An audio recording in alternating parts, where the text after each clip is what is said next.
Good morning student. Class 9 science chapter 3 शुरू कर रहे हैं। आज अपन नया चैप्टर है, सेशन है हमारा फर्स्ट। इससे पहले अपन ने फर्स्ट और सेकंड चैप्टर के बारे में कुछ वीडियोस डिस्कशंस की थी। आज अपन शुरू कर रहे हैं, हमारा थर्ड चैप्टर है परमाणु और अणु। ये चैप्टर आपका केमिस्ट्री का है, यानी कि रसायन विज्ञान का चैप्टर है। और इसमें अपन कुछ रसायन के बारे में ही पढ़ेंगे। सबसे पहले बेसिक चीजें पढ़ेंगे, उसमें अपन पढ़ेंगे परमाणु। परमाणु के बारे में सबसे पहले भारतीय वैज्ञानिक, जिसको कह सकते हैं ऋषि थे, महर्षि ऋषि, 500 ईसा वर्ष पूर्व उन्होंने ही बता दिया था कि परमाणु क्या होता है। महर्षि कणाद ने इसके बारे में बताया था कि प्रत्येक द्रव्य जो होता है वो छोटे छोटे कणों से मिलकर बना होता है, और अंत में एक उस द्रव्य को अगर अपन विभाजित करते जाएं तो अंत में एक ऐसा कण आएगा जिसको अपन और विभाजित नहीं कर सकते, उसको उन्होंने परमाणु नाम दिया।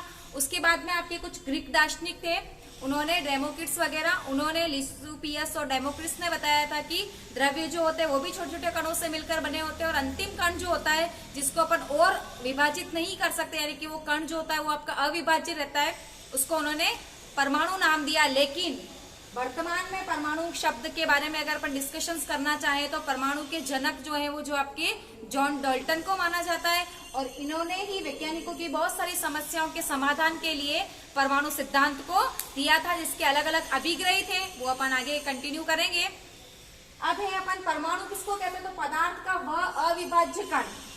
जब तक इलेक्ट्रॉन माइक्रोस्कोप की खोज नहीं हुई थी तब तक परमाणु को अविभाज्य कण माना गया, परंतु वह अविभाज्य कण जिसमें उस पदार्थ के सभी गुण विद्यमान हो, ऐसा कण आपका क्या कहलाएगा, परमाणु कहलाएगा। लेकिन जब इलेक्ट्रॉन माइक्रोस्कोप की खोज हुई उसके बाद में परमाणु की संरचना के बारे में विभिन्न मॉडल्स के द्वारा अध्ययन किया गया, तो उसमें अपने को पता चला कि परमाणु जो है वो 3 अपरमाणु कणों से मिलकर बने होते हैं, जिसको इलेक्ट्रॉन, प्रोटॉन और न्यूट्रॉन नाम दिया गया। इसमें अपने को पता है कि न्यूट्रॉन की खोज आपकी चैडविक ने की थी, इलेक्ट्रॉन की खोज आपके थॉमसन ने की थी, और प्रोटॉन की खोज का श्रेय आपके रदरफोर्ड के मॉडल से हालांकि पता लगा था कि परमाणु के बीच में केंद्र में कुछ धन आवेश होता है, लेकिन उसको नाम किसने दिया था, प्रोटॉन को गोल्डस्टीन ने नाम दिया था। अब अपन देख रहे हैं रासायनिक संयोजन के नियम। रासायनिक संयोजन किस प्रकार से दो अलग अलग प्रकार के तत्व आपस में क्रिया करते हैं, रासायनिक अभिक्रिया करते हैं और नवीन तत्व या यौगिक का निर्माण करते हैं। इन प्रकार की रासायनिक अभिक्रियाओं को समझने के लिए, संयोजन के लिए 2 नियम दिए गए आपके। पहला नियम है द्रव्यमान संरक्षण का नियम, और दूसरा नियम है आपके स्थिर अनुपात का नियम। द्रव्यमान संरक्षण का नियम ये कहता है कि किसी भी रासायनिक अभिक्रिया में नहीं तो द्रव्यमान को सृजन कर सकते हैं और नहीं उसका विनाश कर सकते हैं। यानी कि अगर अपन ने 2 अभिकारक लिए हैं तो यौगिक जो बनेगा या उत्पाद जो बनेगा उसमें उन दोनों अभिकारकों को मिलाकर ही नवीन उत्पाद का निर्माण होगा। एग्जाम्पल अगर अपन देखना चाहें तो हाइड्रोजन और ऑक्सीजन की क्रिया करवा रहे हैं अपन, तो जल का अणु बनता है। हम यहाँ देखेंगे ये आपकी बैलेंस रिएक्शन है। अगर अपन अनबैलेंस रिएक्शंस के बारे में डिस्कशंस करें तो ये रिएक्शंस जो है वो आपकी गलत हो जाएगी। कैसे, किस नियम के आधार पर गलत होगी, द्रव्यमान संरक्षण नियम के आधार पर। हम देख रहे हैं हमने यहाँ पे हाइड्रोजन के 2 परमाणु लिए हैं, तो उत्पाद में भी अपने को हाइड्रोजन के 2 परमाणु मिल रहे हैं, लेकिन ऑक्सीजन के यहाँ पे अपन ने 2 परमाणु लिए हैं और प्रोडक्ट में केवल 1 ही परमाणु, तो 1 ऑक्सीजन कहाँ गया। इस कारण से इसका कोई अगर अपन आंसर नहीं दे पा रहे तो ये द्रव्यमान संरक्षण के हिसाब से अनबैलेंस रिएक्शन है। ये आपकी बैलेंस रिएक्शन है कि हमने हाइड्रोजन के 2 अणु लिए हैं, परमाणु लिए हैं, तो यहाँ पे भी हाइड्रोजन के 2 परमाणु है, और ऑक्सीजन के अगर अपन 2 परमाणु लिए, इसको बैलेंस करने के लिए हमने यहाँ पे 2 लगाया है, तो आप देखेंगे रिएक्शन जो है वो बैलेंस है। द्रव्यमान की बात करें अगर, तो हाइड्रोजन H2O का जो निर्माण होता है उसमें रेशियो रहता है 1:8। जहां पर भी आप जिस भी अवस्था में जहां पर भी जल का निर्माण करेंगे, चाहे वो द्रव अवस्था हो, चाहे वो वाष्प अवस्था हो, चाहे वो ठोस अवस्था हो, उसमें अपन हाइड्रोजन का अनुपात 1 रहेगा और ऑक्सीजन का अनुपात आपके 8 रहेगा। हमेशा जहां कहीं भी जल का निर्माण होगा इसी अनुपात में हाइड्रोजन और ऑक्सीजन के अणु जो आपके मिलेंगे। अगर अपन दूसरा एग्जाम्पल्स देखें, अमोनिया का एग्जाम्पल अगर अपन देखें जल के अलावा, तो अमोनिया का जनरली सूत्र होता है NH3, तो इसका अनुपात रहेगा 14:3, यानी कि नाइट्रोजन जो है वो 14 के अनुपात में और हाइड्रोजन जो है वो आपके 3 के अनुपात में ही आपस में क्रिया करके किसका निर्माण करेंगे, अमोनिया का निर्माण करेंगे। इस प्रकार से किसी भी रासायनिक, अपन मैं आपको एक जनरल एग्जाम्पल से अगर समझाना चाहूँ, जस्ट एग्जाम्पल, तो जनरली अगर अपन बात करें, अगर अपन मूंग की दाल की खिचड़ी बनाना चाह रहे हैं तो हमने प्रारंभिक इवेंट जो लिया है वो चावल और मूंग की दाल, तो प्रोडक्ट जो बनेगा खिचड़ी में भी हमको मूंग की दाल और चावल ही मिलेंगे। अगर अपन चाहे कि उसमें आलू आ जाए, नहीं आएंगे। यानी कि जो अपन अभिक्रिया करवाते समय अभिकारक ले रहे हैं वो ही अभिकारक उत्पाद के रूप में अपने को उसी प्रकार से प्राप्त होंगे। तो ये है आपका द्रव्यमान संरक्षण का नियम। दूसरा है स्थिर अनुपात का नियम। इसके बारे में अपन ने पहले भी बात की है बिफोर क्लास में कि किसी भी दो या दो से अधिक तत्व आपस में रासायनिक संयोजन के द्वारा निश्चित अनुपात में मिलते हैं तो यौगिक का निर्माण करते हैं, और किसी भी यौगिक में तत्व सदैव एक निश्चित द्रव्यमान के अनुपात में ही संयोग करते हैं। यानी कि अगर मुझे जल बनाना है तो H2O2 लेना पड़ेगा और अनुपात रहेगा आपका 1:8। अगर ये अनुपात चेंज हो जाता है और मैं H2O2 लिख देती हूँ, this one is not a water, ये आपका हाइड्रोजन पर ऑक्साइड हो जाएगा।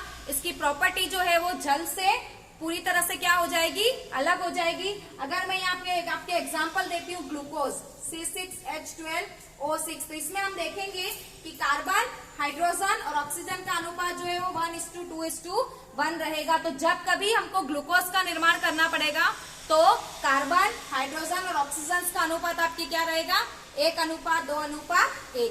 तो रासायनिक संयोजन के नियम में अपन ने दो नियम पढ़े हैं, द्रव्यमान संरक्षण का नियम और स्थिर अनुपात का नियम। अपन आगे पढ़ेंगे कि रासायनिक अभिक्रियाओं को संतुलित करते समय किस नियम के कारण ऐसा होता है। तो हम वहां पे लिखेंगे कि रासायनिक अभिक्रियाओं का संतुलन जो होता है वो द्रव्यमान संरक्षण नियम के अकॉर्डिंग किया जाता है। अब अपन आगे पढ़ रहे हैं कि डाल्टन ने 1808 में आपके परमाणु सिद्धांत दिया था और उसकी कुछ निम्न अभिधारणाएं दी थी। उन अभिधारणाओं के ऊपर अपन 1 by 1 डिस्कशंस करें कि सभी द्रव्य परमाणु से बने होते हैं जो कि रासायनिक अभिक्रिया में भाग लेते हैं। कोई भी द्रव है वो प्रत्येक द्रव्य जो है, चाहे वो ठोस हो, चाहे वो गैस हो, चाहे वो द्रव अवस्था में पाया जाता हो। आप यहाँ पे अंतर देखेंगे द्रव्य और द्रव। द्रव्य आपका एक पदार्थ एलिमेंट होता है, द्रव जो होता है आपकी लिक्विड अवस्था को निरूपित करता है। तो प्रत्येक द्रव्य जो है वो परमाणुओं से मिलकर बने होते हैं। फिर हमने देखा परमाणु जो है वो अविभाज्य कण है जो कि रासायनिक अभिक्रियाओं में नहीं तो सज्जित होता है और नहीं उसका विनाश होता है।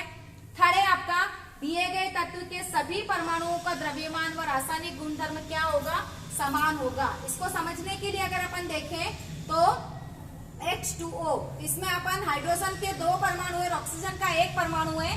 तो हाइड्रोजन के दोनों परमाणु जो हैं उनका द्रव्यमान और रासायनिक गुणधर्म हमेशा क्या होंगे, समान होंगे। भिन्न भिन्न तत्वों के द्रव्यमान और रासायनिक गुणधर्म असमान होंगे, अलग होंगे। तो ऑब्वियस है हाइड्रोजन और हाइड्रोजन के द्रव्यमान और गुणधर्म तो समान है, परंतु हाइड्रोजन के गुणधर्म ऑक्सीजन के गुणधर्म से क्या होंगे, अलग हो सकते हैं। और हमेशा द्रव्यमान जो होगा वो हाइड्रोजन ऑक्सीजन का क्या होगा, अलग होगा। ग्लूकोज की बात करें तो कार्बन, हाइड्रोजन और ऑक्सीजन तीनों ही परमाणुओं के द्रव्यमान और गुणधर्म क्या होंगे, आपस में अलग अलग होंगे। परंतु C6 से तो 6 कार्बन जो है उनके द्रव्यमान और उनके गुणधर्म क्या होंगे, समान होंगे। नेक्स्ट है आपका भिन्न तत्वों के परमाणु परस्पर छोटी पूर्ण संख्या के रूप में संयोग करते हैं।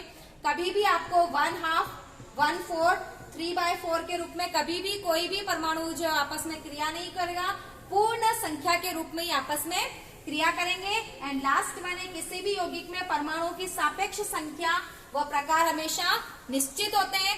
अभी मैंने आपको बताया कि ग्लूकोज बनाना है तो कार्बन, हाइड्रोजन और ऑक्सीजन जो है उनकी अनुपात संख्या क्या रहेगी, 1:2:1। नेक्स्ट अपन अगर बात करें कि द्रव्यमान संरक्षण के नियम को एग्जाम्पल से अगर अपन समझना चाहते हैं तो हमने यहाँ पे एक फ्लास्क में 2 विलयन लिए हैं X और Y। पहले हम अलग अलग तरीके से ऐसे 2 पदार्थ लेंगे जो आपस में रासायनिक क्रिया कर सकते हैं। जैसे यहाँ पे मैंने कॉपर सल्फेट और सोडियम कार्बोनेट का लिया है। मैं पहले दोनों के अलग अलग वजन करूंगी, कॉपर सल्फेट का अलग और दूसरा जो विलयन लिया है सोडियम कार्बोनेट का अलग। फिर अपन क्या करेंगे, कॉपर सल्फेट को इस बीकर में भरा है और हमने एक छोटी टेस्ट ट्यूब ली है, उसमें हमने क्या किया है, सोडियम कार्बोनेट को भरा है। दोनों के वजन हमने कर लिए हैं और ऊपर हमने फ्लास्क पर क्या लगा दिया है, कॉर्क लगा दिया है। अब मैं धीरे धीरे इसको धागे से जो मैंने इसको अंदर लटकाया या हैंग किया है उसको धीरे धीरे खींचूंगी तो ये X और Y आपस में क्या हो जाएंगे, मिल जाएंगे। और इन X और Y के आपस में मिलने से रासायनिक अभिक्रिया होगी और गैस का निर्माण होगा। हो सकता है वो गैस बाहर नहीं निकले, इसलिए अपन इस बीकर को क्या करेंगे, ढक देंगे। अब मैं इसका संयुक्त रूप से अगर वजन करती हूँ तो वो वजन इन दोनों वजन के योग के बराबर होगा। इस प्रकार से द्रव्यमान संरक्षण के नियम को अपन प्रयोग द्वारा भी सिद्ध कर सकते हैं। नेक्स्ट अपन देख रहे हैं परमाणु की त्रिज्या जो है वो नैनोमीटर में नापी जाती है। नैनोमीटर मतलब एन एम दोनों स्मॉल आएंगे और 1 मीटर मतलब होता है, 1 नैनोमीटर मतलब होता है 10⁻⁹ मीटर इजिकल टू 1 नैनोमीटर, और 1 मीटर इजिकल टू इसका उल्टा हो जाएगा 10⁹ नैनोमीटर। फिर है प्रतीक। अब अपन ने पढ़ा कि परमाणु क्या होता है, परमाणु को किस तरह से प्रतीक, किस तरह से आइडेंटिफिकेशन करें, किस तरह से अपन उसको देखें, उसका क्या सिंबल होगा। तो सिंबल के ऊपर सबसे पहले वर्क जो है वो जॉन डाल्टन ने किया था और उन्होंने मात्रा के आधार पर इसका विशिष्ट अर्थ लिया था। उसके बाद में बर्जिलियस नामक वैज्ञानिक जो थे उन्होंने 1 या 2 अक्षरों को प्रतीक के रूप में प्रदर्शित किया।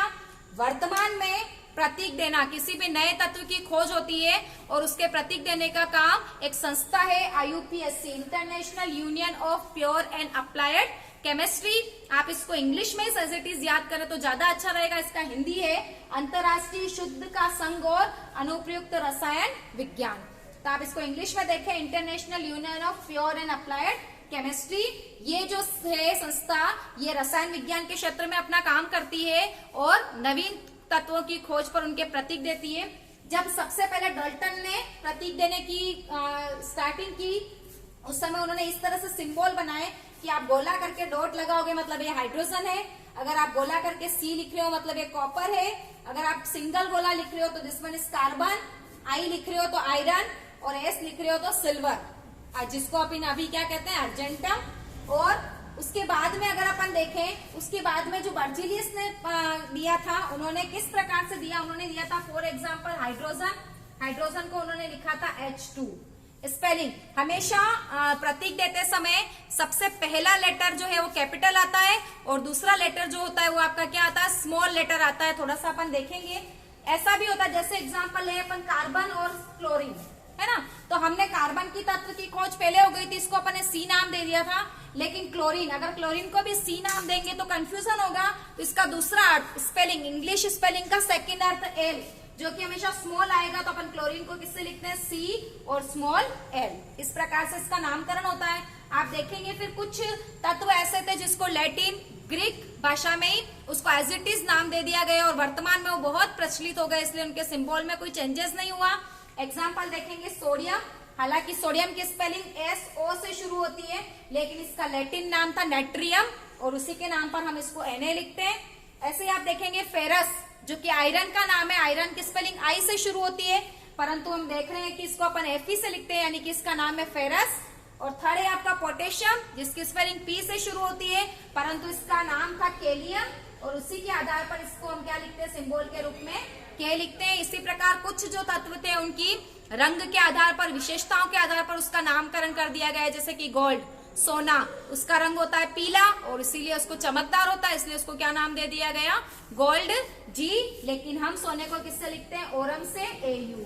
तो कुछ प्रतीकों के नामकरण मैंने आपको यहाँ पे समझाए हैं, कुछ आपकी बुक में इंडेक्स दे रखी है उसमें से आप देखेंगे और आगे की क्लास में अपन परमाणु द्रव्यमान के ऊपर डिस्कशंस करेंगे। आज की क्लास में अपन ने देखा परमाणु क्या होता है, रासायनिक संयोजन के नियम क्या होते हैं, डाल्टन के द्वारा दिए गए परमाणु सिद्धांत के क्या क्या अभिक्रयित है और किस प्रकार से तत्वों का नामकरण किया जाता है। आज की क्लास में इतना ही, नेक्स्ट क्लास में कुछ नई जानकारी। Thank you.